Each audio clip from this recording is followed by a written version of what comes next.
다음 머니투데이 기사고요. 예. 집도 줄 서서 보는 상황. 어느 동네인가 보니까 3개월 새 1억 오른 분당 전셋값 분당 이야기예요. 네. 전셋값이 뭐 3개월 사이에 1억이면 이거 그러니까 네. 이제 이 뉴스를 보면서 제가 느낀 건 뭐냐면요. 네. 제가 지금까지는 신규 아파트가 시세가 많이 오른다는 말씀을 보여드렸잖아요. 아까 말씀 신촌 그랑자이도 마찬가지고 네. 곧 입주할 뭐 신촌 프레스티자이도 이제 그렇게 올라갈 텐데 이게 분당 같은 경우는 판교도 이제 구축들이에요. 그러니까 지금 물론 이제 뭐 몇 개 고등지구라든지 대장지구에 몇 개 새 아파트들이 이제 분양을 했고 입주도 할 예정이긴 하지만 지금 이 분당구 성남시 분당구가 갖고 있는 대기 수요층들이 있어요. 분당이라는 위치가 너무 좋기 때문에 들어오고 싶어하는 사람들이 많은데 공급이 적기 때문에 대기 수요층이 있는데 그 대기 수요층들도 이왕이면 새 아파트들을 필요로 할 거 아니에요. 근데 지금 이 분당구에 새 아파트가 공급된 지역들을 보면은 입지가 좋은 데가 아니에요. 아직까지는. 그러니까 구 분당이 입지가 제일 좋잖아요. 네. 그리고 이제 그다음 좋은 데가 판교일 텐데 판교도 이미 2008년도 전후부터 입주 시작했기 때문에 10년 차가 넘은 단지들이거든요. 그러니까 결국은 분당구 내에 지금 양질의 대규모 택지 개발 중에는 새 아파트가 없어요. 그럼 결국 구축들 중에서도 선택을 할 텐데 많은 분들이 그럼 구축들은 집값이 올라가지 않는 것이 아니냐라고 말씀을 드렸을 때 제가 뭐라고 말씀드리냐면요. 입지가 탁월하게 좋고 새 아파트라고 하는 경쟁 입지들이 대규모로 등장하지 않으면은 살아남을 수 있고 시세는 꾸준히 오를 것이다라고 말씀을 드렸는데 그 대표적인 지역이 바로 분당입니다. 분당은 대체 입지가 없어요. 주변에 경쟁 입지가. 광주시에 많이 입주를 했는데요. 광주시랑 분당구는 비교할 수 있는 입지가 아닙니다. 아직까지는. 용인 수지구가 많이 올랐는데요. 용인 수지구 좋죠. 좋은데 분당과 비교할 입지는 아니고요. 용인 수지구에서 극히 좋은 초역세권, 신분당 초역세권에 롯데몰 정도 들어갈 수 있는 입지라고 하니까 거기에 지금 이제 롯데캐슬 이제 골드 파크나인인가요? 예, 골드나인이 지금 84가 12억 정도 그 호가로 나와 있더라고요. 그러니까 그 정도 돼야지 분당과 준하게 비교할 수 있는 뿐이지 용인의 어떤 아파트들도 분당의 구축과 비교할 수는 없어요. 예, 그만큼 분당이라는 지역이 굉장히 인기가 많은 지역이고 왜 인기가 많냐면은 입지가 좋다는 말씀을 드려보고 싶고요. 제가 수도권 알짜 부동산 답사기에 분당구 편은 굉장히 공들여 많이 썼습니다. 제가 첫 문제랑 어떻게 썼냐면요.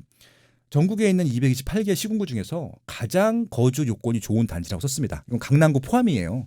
그만큼 이제 시세를 제외하고 일자리를 제외해놓고 보면 제일 좋은 입지이기 때문에 실거주 수요는 늘 많다는 말씀을 드리고 싶고요. 결국 이것들은 조정은 되죠. 또 많이 오르면 조정이 되기도 했어요. 그러니까 예를 들어서 분당 같은 경우는 2007년도가 제일 고점이었다가 조정을 많이 당했습니다. 그래서 다시 이제 회복을 했는데 2007년도에 대형 아파트 시세를 아직도 회복을 못했습니다. 그러니까 중소형만 회복을 했고요. 네. 그러니까 이제 좀 그때 대형은 거품이었던 게 맞는 것들이죠. 하지만 중소형 같은 경우는 그때 시세를 역전했거든요. 그럼 여기는 실거주 수요 때문에 올라갔다라고 봐지면 되는 것들이거든요.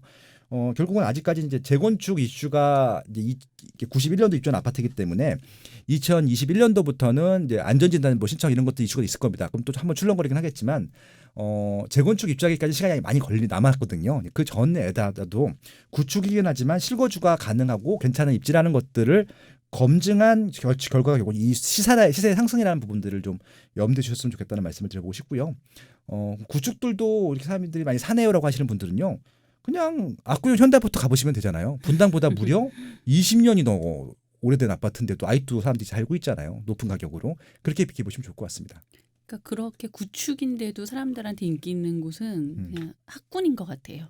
네. 네. 학군이 되게 중요한 네. 요소죠. 키바 임팩트 중에 하나입니다. 네. 그 구축임에도 그렇게 인기 많은 곳은 네. 또 자사고랑 뭐 특목고 폐지 이슈 때문에 또 이렇게 학군 좋은 데로 더 많이들 몰려가시는 것 같습니다. 네. 그리고 학원가가 가까이 있어야 돼요. 네. 분당 같은 경우는 동마다 학원가가 다 있거든요. 그게 굉장히 큰 장점인 것 같습니다. 네. 네. 다음 매일경제 기사고요. 네. 9억 이하 노도강, 노원, 도봉구, 네. 강 북구죠. 그렇습니다. 아파트에 갭 투자 몰린다라는 기사예요. 네. 네. 계속되는 12, 16 풍선 효과, 담보대출, 전세대출 규제 피해 1억 원대 투자 가능한 곳에 몰려 매물 한두 건 나오는 즉시 팔려. 네. 9억 원 이하 아파트들을 찾으시니까 이제 노도강으로 가신 거군요. 그러니까 제가 좀 답답한 게 뭐냐면요. 네. 이런 것들이에요. 그러니까 네. 이게 지금 갭 투자라고 하는데 네. 여기서 갭 투자는 부정적인 의미로 썼을 가능성이 그쵸. 높죠. 근데 지금 갭이라는 말이 이제 전세가와 매매가의 차이를 말하는 전세 거죠. 레버리지고 네. 이제 보통 이제 큰 갭은 아니고 네. 적은 갭, 소액 갭을 보통 이제 갭 투자라고 합니다. 네. 예를 들어서 압구정 현대아파트도 갭 투자를 할 수 있는데 얼마 매매가가 있어야 되죠? 27억이고 네. 전세가가 6억이니까 갭이 21억 들어가거든요. 네. 그럼 그걸 갭 투자라고 얘기는 안 해요. 근데 네. 그렇게 그 전세를 끼고 사는 사람들도 몇 명은 있잖아요. 그렇겠죠. 그들한테는 또 갭 투자라고 얘기를 안 해요. 네. 그러니까 이건 결국 소액일 텐데 네. 지금 서울이란 시장을 정확히 좀 이해를 하시고 이걸 좀 다시 보시면요. 이 갭 투자라는 용어가 굉장히 부적합한 용어고 내용이 달리 보셔야 될 것 같습니다. 일단 서울은요. 투기 지역이 대부분이고 그리고 나머지 지역들은 투기 관리 지역입니다. 그럼 예를 들어서 우리가 알고 있는 시세 상위 지역들 한 14개 지역은 다 투기 지역이에요. 네. 나머지 한 11개 지역이 투기 과열 지역인데 하위 지역 중에서 노원구 같은 경우는 또 투기 지역입니다. 네. 그러니까 투기 지역 같은 경우 투기 과열 지역으로 지금 뭐 특별히 구별은 없어요. 둘 다 규제가 심하기 때문에 결국 이제 규제를 많이 당한다 보니까 이제 만약에 여기를 투기를 하게 되면은 그러니까 투자를 하게 되면은 다 주택자들일 거 아니에요. 네. 중과세가 됩니다. 네. 그렇죠? 예, 뭐든 다 중과세가 될 겁니다. 뭐 취득세든 뭐 보유세든 양도소세든. 근데 그걸 감수하면서 굳이 서울을 갭 투자를 할까요? 지금 지방에 갭 투자할 지역들이 널렸는데, 예, 지금 많이 그 갭 투자들 좋아하시는 분들이 많이 갔잖아요. 예. 그럼 이건 갭 투자가 아니라 사두는 거거든요. 근데 사둔다고 하는 것은 당장 들어가 살지는 않을 거예요. 근데 이 사람들이 왜 사냐? 다른 지역에 살면서 서울이 아니겠죠. 더 올라가기 전에 붙잡아 두고 싶은 겁니다. 대부분 다 그렇게 시작을 하거든요. 징검다리 하우스라고 하면서.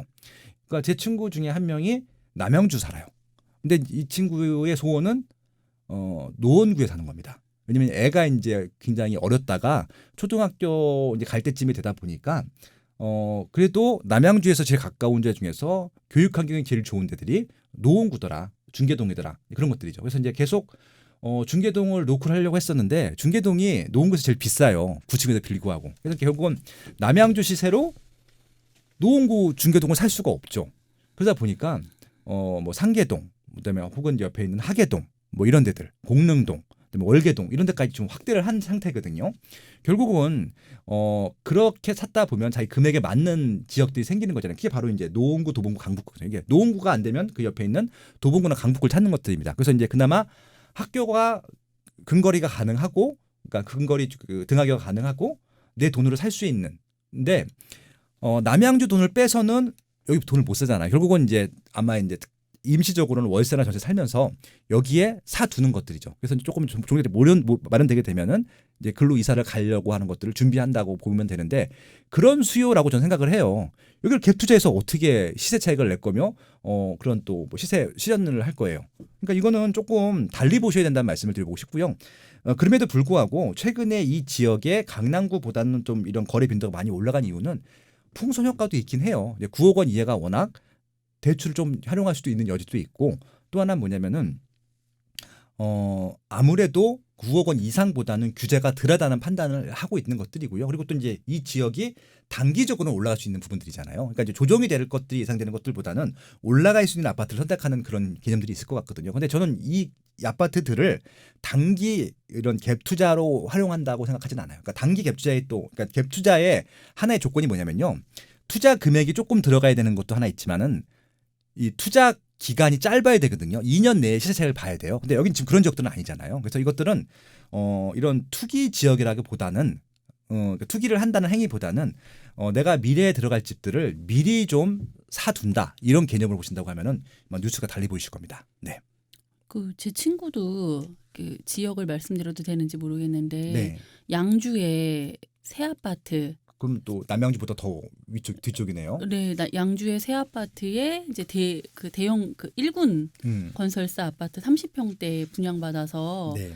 살면서 그 친구는 이제 아이가 어릴 때는 그 동네에서 살다가 초등학교 고학년이 되면 중계동을 목표로 열심히 그냥 저축하면서 성실하게 살았는데 네.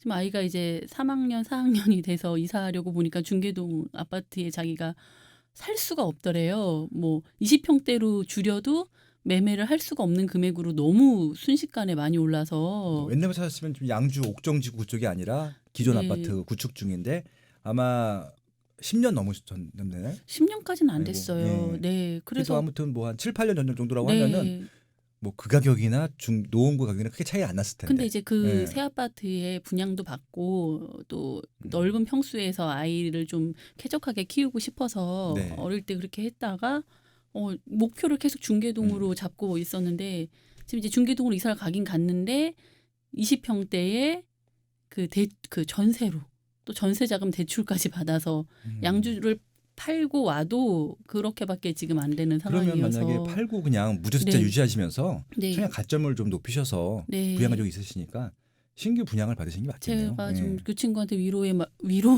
제가 뭐 위로할 입장은 아니지만 네. 그런 걸 얘기했더니 이제 그 친구 말이 네. 요즘에 그 청약 가점을 보면 자기들이 어떻게 해도 뭐 이렇게 하긴 또 무주택 기간이 좀 짧겠구나. 네, 예. 뭐 할 수가 없는 기간이니까 음. 너무 암울하다고 이렇게 하소연하는 걸 들었는데 예. 좀 너무 안타깝네요. 도둑관 기사 나오니까. 근데 어차피 네. 뭐 그 파신 금액 가지고 지금 아직까지는 노원구 쪽에 상계 뉴타운이라든지 이런 지역들은 좀 다른 쪽 뉴타운보다는 그러니까 이게 분양받는 거 말고 입주권이라고 보통 하죠. 네. 좋아하는 물건들 사시는 것들도 하나의 방법이 될 수 있을 것 같아요. 그래서 네. 일단은 그냥 음. 전세로 아이 고등학교 마칠 때까지 그 중계동에서 그냥 잘 살겠다 하는데 네. 좀 약간 이렇게 씁쓸하다고 하더라고요. 이렇게 낡은 아파트에 20평대도 서울이라고 이렇게 금액이 자기가 전세도 쉽게 들어가기가 힘들다니. 그러니까 본인은 그걸 굉장히 많이 느꼈대요. 양주에 새 아파트 공급이 계속 되고 있으니까 옥정 신도시. 네. 그러니까 물량을 많이 공급을 하면 가격이 조정이 되는구나라는 거를 본인은 피부로 느꼈다고 그러니까 이야기를 제가 하더라고요. 늘 말씀드리지만 네. 지방은 그게 먹혀요. 공급 많이 되면은 이제 조정이 많이 되는데 서울은 공급이 아무리 많이 돼도 단기적으로도 조정이 요즘 또 안 돼요. 막 그런 것도 있어서 좀 그렇고. 아무튼 이게 해서 제가 좀 결론적으로 말씀드리고 싶은 건 뭐냐면요. 갭 투자가 가능한 것처럼 기사가 나왔잖아요. 그러면 이제 갭 네. 투자할 데가 없어서 못 모르고 그런 뭐 조건들이나 부작용들이나 뭐 그런 또 어떻게 보면 어려움들을 고민하지 않고 그냥 아무 생각 없이 그냥 갭 투자를 해버리시는 그 초보 투자자분들이 계시거든요. 네. 100% 손해 봅니다. 예, 그러니까 저는 어설프게 투자하실 거면 그렇게 하시지 말으라는 말씀을 그러니까 제가 우려되는 그런 것들이거든요. 이런 뉴스들을 어설프게 보시고 그냥 가서 여기 또 아파트까지 나오잖아요. 이런 아파트는 무조건 투자를 하는 거예요. 그럼 꼭지에 물릴 수가 있거든요. 그러니까 노도강은 지난 2년 동안 장에서 그러니까 다른 지역들 다 올랐는데 노도강만 안 올랐어요, 시세가. 그 이유는 뭐예요? 수요가 그만큼 적다는 얘기잖아요. 그럼 여기는 정말 이 지역의 아파트별 시세를 빠꼼하게 다 알고 있는 선수가 아니라고 하면은 갭 투자가 어려운 단지라는 말씀을 드리고 싶고요. 그런 투자는 제가 권하지도 않고 오히려 반대를 하고 말리고 있습니다.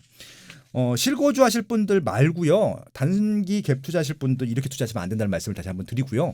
공부하셔야 됩니다. 하실 분들은. 예. 그래서 제가 하는 정규 강의 좀 들어보시고 특강도 들어보시고 뭐 무료 강의도 있으니까 들어보시고 무엇보다 이런 빠중의 세상 답사기 팟캐스트, 유튜브, 오디오 클립 좀 다 활용해 보시면 좋을 것 같습니다. 네. 네.